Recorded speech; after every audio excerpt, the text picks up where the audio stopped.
Well, last night the latch stopped working on our microwave, so early this morning it's time to fix it. So another installation of our microwave being fixed, me making a video. So the first thing we always need to do, make sure we unplug the microwave. Oh, easy, it's plugged in now.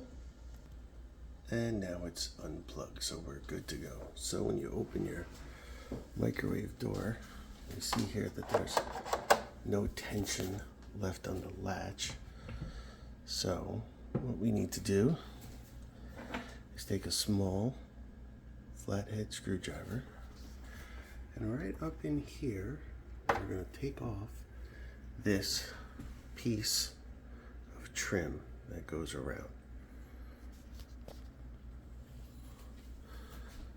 So I'm going to stop the camera and do that because we want to do it slowly so you don't break the plastic. There'll be a lot of snapping and popping as you do it, but that's okay. Just to show you what we're doing, we're snapping this off. This has little plugs in it. Just slowly going around and making sure we don't snap anything or break anything.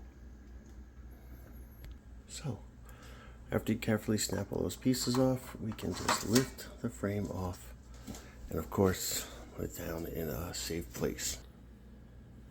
Our next step would be to slide the latch all the way up, and it kind of lifts right out. So as we can see, we have a broken piece here, so we need to replace that.